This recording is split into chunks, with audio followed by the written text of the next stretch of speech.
Bonsoir. Aujourd'hui, je vais répondre à une de vos questions. Quelle est la meilleure gousse de vanille au monde? Ici, vous voyez notre pied planifolia que nous avons ramené de Bahia et qui commence à grandir tout doucement. On espère pouvoir faire la première pollinisation cette année et vous la verrez en vidéo. Alors, quelle est la meilleure gousse de vanille au monde? J'aimerais vous dire, il n'y a pas de meilleure gousse de vanille au monde. Pourquoi? Chaque terroir, chaque terre de vanille a ses caractéristiques qui lui sont propres. Par exemple, prenons la gousse de vanille planifolia de Madagascar et la gousse de vanille planifolia de Papouasie-Nouvelle-Guinée. Ces deux vanilles sont différentes en goût.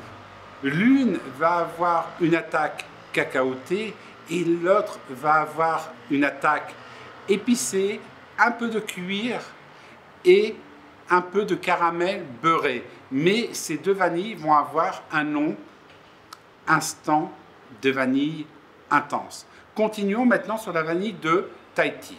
La gousse de vanille de Tahiti, c'est le pied tahitensis. Vous l'avez au Brésil, en Papouasie-Nouvelle-Guinée et bien sûr à Tahiti. À Tahiti, la vanille a des notes d'anis, de pruneau et une vanille très florale. La vanille de Papouasie, c'est une attaque d'épices et de cuir qui laisse place à un nom instant floral, tandis que la vanille du Brésil, ce pied-là, qui est un pied tahitensis, elle va avoir des notes florale et légèrement acide qui est dû au sol brésilien. Personnellement, si je dois dire quelle est la meilleure gousse de vanille, si nous prenons par exemple la vanille tahitensis, ce n'est pas Tahiti. Hélas non. On vous vend de la Tahiti grand cru, mais le Brésil, et notamment une plantation à Bahia, tahitensis, a la meilleure note au niveau de notre entreprise. Ensuite, c'est Tahiti et la Papouasie. En termes de rapport qualité-prix, sur la vanille tahitensis, c'est la vanille de Papouasie-Nouvelle-Guinée qui offre le meilleur rapport qualité-prix.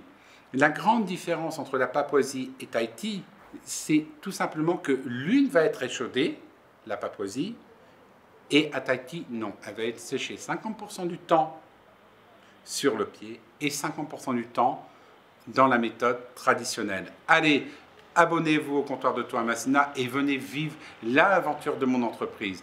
Après la quarantaine, après la fin du Covid-19, nous allons reprendre la route des épices et des saveurs du monde. Allez, abonne-toi!